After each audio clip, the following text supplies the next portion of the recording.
when you want to succeed as bad as you want to breathe, then you'll be successful. The society is built rich off of people who like pleasure before payment. And many of you are not where you're supposed to be, not because you're not gifted. You have absolutely no discipline. When you leave this room, you will take full ownership.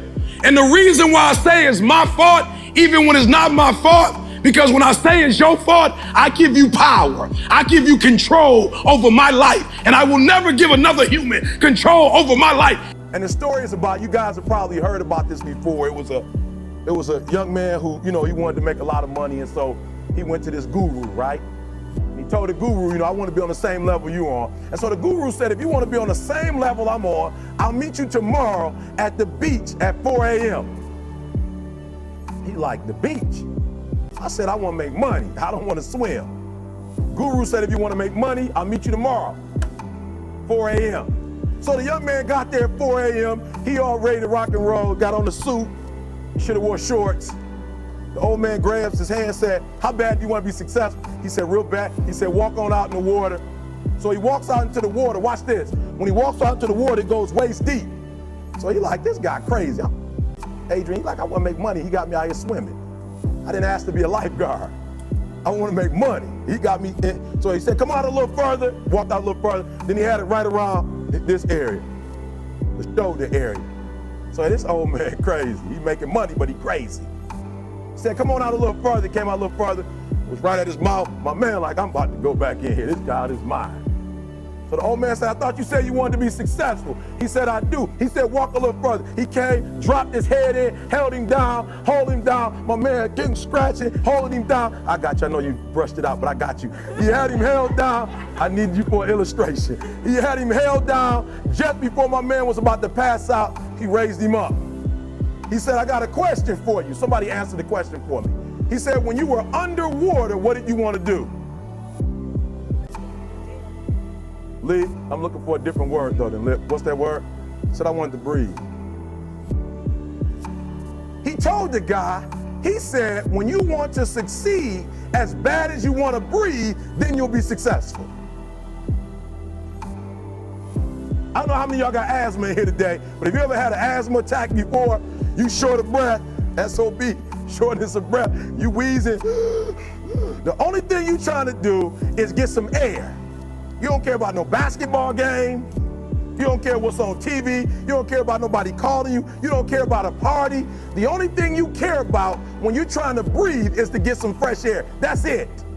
And when you get to the point where all you want to do is be successful as bad as you want to breathe, then you'll be successful.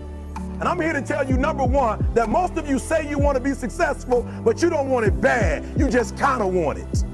You don't want it badder than you want to party. You don't want it as much as you want to be cool. Most of you don't want success as much as you want to sleep. Some of you love sleep more than you love success. And I'm here to tell you today, if you're going to be successful, you've got to be willing to give up sleep. You got to be willing to work off for 3 hours of sleep, 2 hours. If you really want to be successful, some days you're going to have to stay up 3 days in a row. Because if you go to sleep, you might miss the opportunity to be successful. That's how bad you gotta want it. You gotta go days without, listen to me, you gotta want to be successful so bad that you forget to eat. Beyonce said once she was on the set doing her thing, 3 days had gone by, she forgot she didn't eat. Because she was engaged. I'll never forget when 50 Cent was doing his movie, I did a little research on 50, and 50 said that when he wasn't doing the movie, he was doing the soundtrack. And they said, when do you sleep, 50? Sleep, he said, sleep. Sleep is for those people who are broke.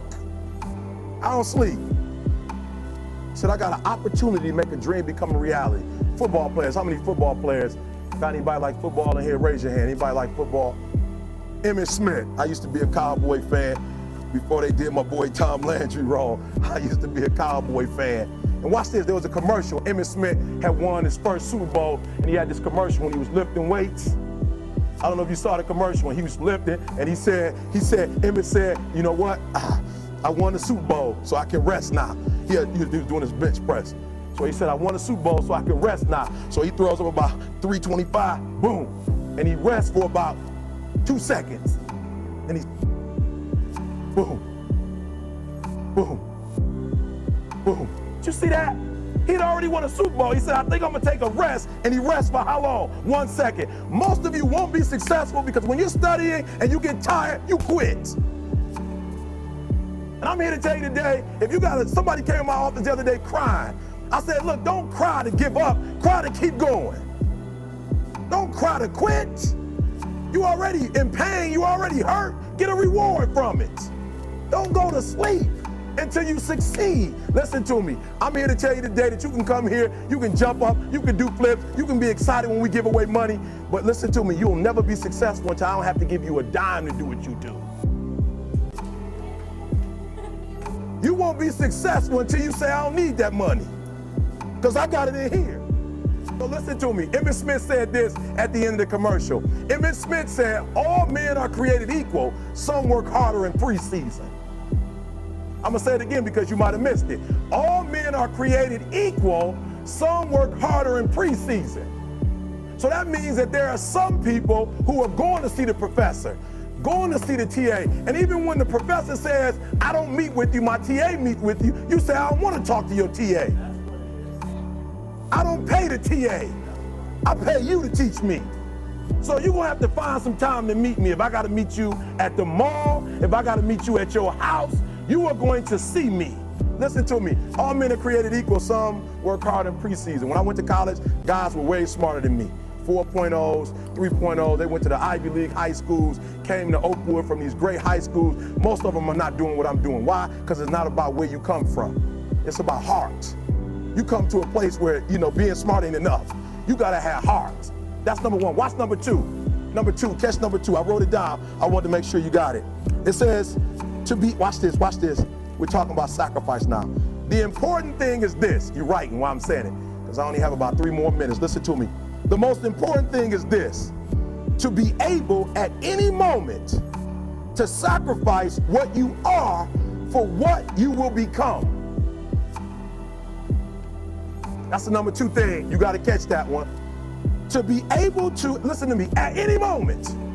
Some of you can make sacrifices when Monday Night Football is not on. You can make a sacrifice. But when the game come on, for some reason, you just attach to it. For some of you, when your favorite show come on, you can make sacrifices on Sunday when ain't nothing going on. But when your favorite show comes on Monday, bam, some of you focus until the phone ring, and then you like, I gotta answer it. If I don't answer the phone, I'm gonna die.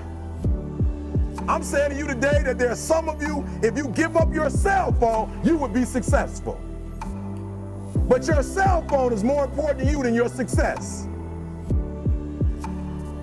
I'm gonna say it again, I'm gonna hurt somebody. Some of you need to give up your cell phone, because the time you spend on your cell phone could be used for your success. The time you could be using to be successful, you're using it on the cell. And the cell phone is not bringing you nothing but a bill. And somebody has told you you couldn't live without it. I'm talking about going deep now, giving up stuff. Watch what it says. To be able at any moment to sacrifice what we are for what we could be. I don't do well in math. You're right. You ain't never studied. I'm not good in writing because you have never written before. But I dare you to fail in writing for a whole year to see if you can get to the end. I dare you to fail. I dare you to take that same class over and over again. I dare you to stop dropping classes like you soft. Always want to give up. I'm dropping. Why are you dropping? I'm so grateful that the slaves didn't drop and quit. Say, I'm just gonna stop. I'm a slave. I'm just gonna be a slave. I'm gonna quit. Listen to me. The slaves said, we will live because one day we will become. We won't always be slaves. So today, although we're slaves, we're gonna act like we're free, and one day our children will be free. If the slaves would have just said, we quit, we give up, we would have died in the Middle Passage. But some slaves said, I don't care what we go through, we're gonna survive this. 400 years of slavery, we're gonna get through this. And you can't get through it 1825. You can't get through a writing class, and you got tutor after tutor, resource after resource. The problem is, you ain't never felt no pain before. You're soft. It's a soft generation. You quit on everything. Our people did not quit. Harriet Tubman not only made it, she went back and got some more. She said, you know what, I made it, but I'm gonna walk listen to me, shh, not ride the bus. I'm gonna walk all the way back down to the south to get some more. And you quitting on 1825? Now watch this, you quit after you, listen to me, you get a sleeping bag and you wait for them. You wait for the first WRA instructor to come in and you come out your sleeping bag, I need help. You quit after you do that. You quit after you had, listen to me, a WRA party. I'm having a party, everybody come over. I got food, everything, and let them get over there. Let it be all the best writers. All right, I food y'all. I want to have a writing party.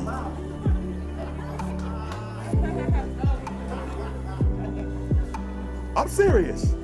You quitting and you ain't even tried yet. Last one, I'm sorry. Last one. Listen to me. Pain is temporary. It may last for a minute, or an hour, or a day, or even a year. But eventually, it will subside. And something else will take its place. If I quit, however, it will last forever. Listen to me, I'm telling you as I leave. I was homeless for 2.5 years. And the problem with most of you never felt no pain before. Y'all spoiled.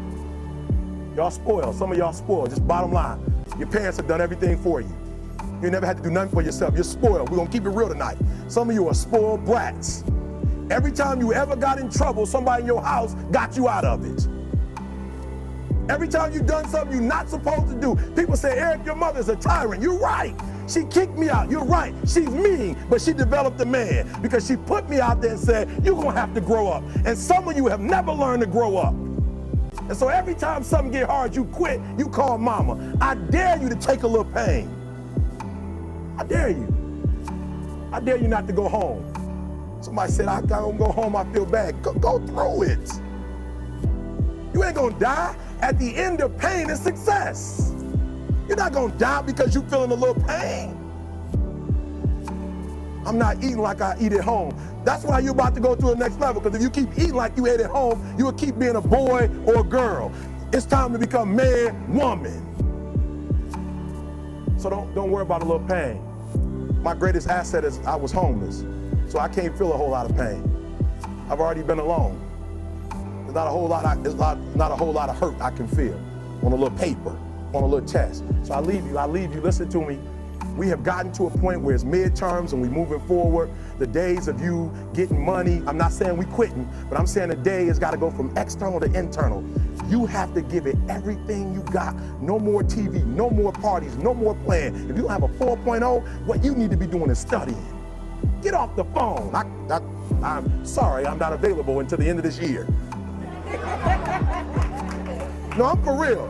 You reached the right number, but you called me at the wrong time. Call me back January 1st. I'm about to get busy now. Huh?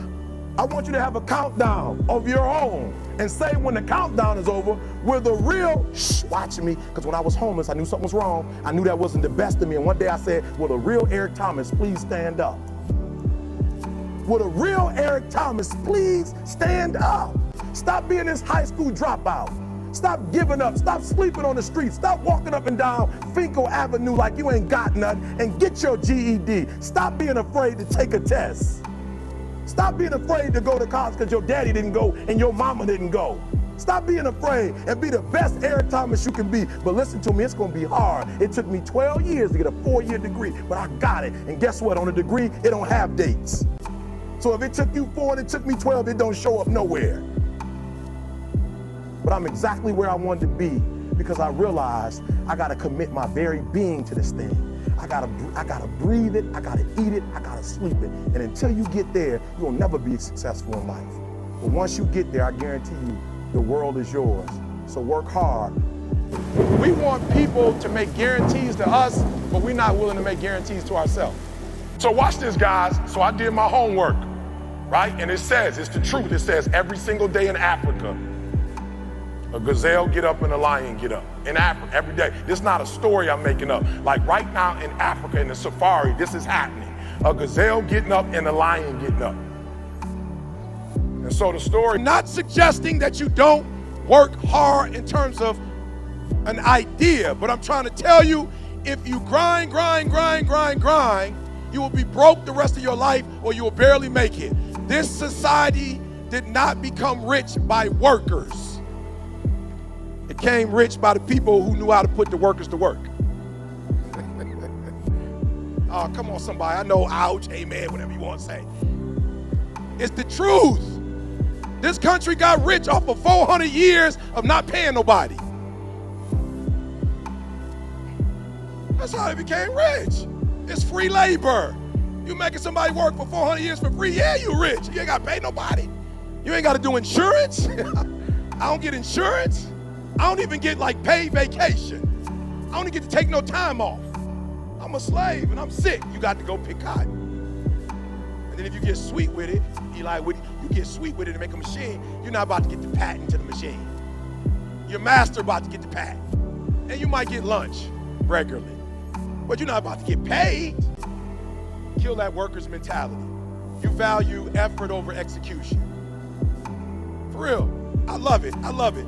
I love it. The have-nots, you think because you put in 50 hours, even though it was at 70%, you think that's the same thing as execution. It's not. I was with my wife the other day and we had look, we just got overwhelmed with it. We never knew that many people was gonna buy. Like I said, we don't know who we are in the earth. We know that many people was gonna buy the journals. Like, it was just unbelievable. So we all had to Carl house, my house, we all packing books, putting it up. I promise y'all, the way my wife worked, I was like, yo, I can't do that.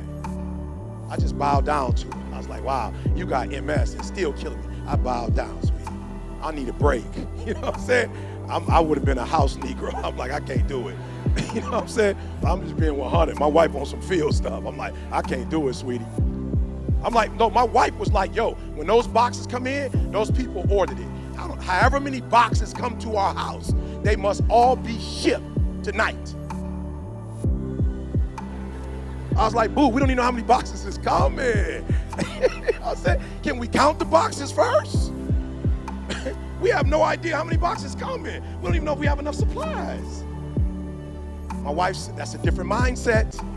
My wife said when they come in the house, they will be packaged, and whatever post office she found out, I said, the post office closed at 4:30. She said the one in our neighborhood, the one up the street 15, 20 minutes away, it closed at 9:30. I said, how you know that? You know what I'm saying? I only know about the one in by the neighborhood. She got a different mindset. So a lot of you think for real, like you put in a lot of effort and you looking at your boss like, what's up? But what you don't realize is your boss don't make money off of effort. Your boss make money off of execution. So I watched my wife grind and we got them suckers done, and they kept coming in and she kept doing it, and I was burnt out. I ended up getting a gig. I was like, praise God, I'm out. I was on the plane first class like, thank you, Father, for the break. You know what I'm saying? Bless her heart. Right? You entertainment seeking. E, did you see Power? Absolutely not. Did you see the Game of Thrones? Absolutely not. I'm trying to blow up. I'm trying to blow up after the blow up. I'm number one. Now I'm trying to find out what's after number one. And you know what that is? That's not a speaker, that's a businessman. So I'm trying to own as many companies as I can, get as much equity as I possibly can. I don't got time for the Game of Thrones. I'm playing my own games. Trying to sit on the throne, you know what I'm saying? Trying to get a throne. I'm just saying, for real, some of you broke and you still entertained. Like, I'm not even tripping on those of you who got money and you comfortable and you want to chill and watch it. I'm talking about those of you who are complaining about your job. You ain't got no money and you sitting here complaining about, but then you watching all the TV programs. That's a have-not mentality. The rich person made Game of Thrones. They don't even watch it like you watch it. They can't even enjoy it. They put that joker together. They watch it like, that didn't come right. Oh, Lord, she didn't say it right. They were off. Oh, man, okay, next episode. You sitting there in a house that you can't even afford. You in your mama's basement watching the Game of Thrones. You just comfortable. I just need to come out right now. See, give me a device on the next one. We can just start hitting folks in the face. Just blah. I need to bring you to your senses. You in your mama's basement watching TV. All right. Pleasure before payment. For real, you like to get, you do things that you can't afford. For real, you do stuff you can't afford. And then you don't understand that this society is built rich off of people who like pleasure before payment. They making money off of you because you buy a car you can't afford and they charge you 5-6 times more for it. They give you a house that you can't afford and you thought it was $300,000, but come to find out when you finish paying for it 15, 30 years later, that house wasn't $50,000 or $100,000. Now it's about $700,000. You didn't pay the extra $500,000 for a house. That's not worth it. But they caught you because you was broke. They saw you watching the Game of Thrones. They saw you. No, they laughing and they think I'm playing. They got you monitored when you watch it. They know your spending habits. This thing is crazy. I wasn't even in Michigan for 4 months. I was on the road. I came back, went to like the Myers, and I just bought one thing, and they gave me coupons for everything I buy. I was like, somebody watching me. How they know I eat that? And I eat that. And I eat that.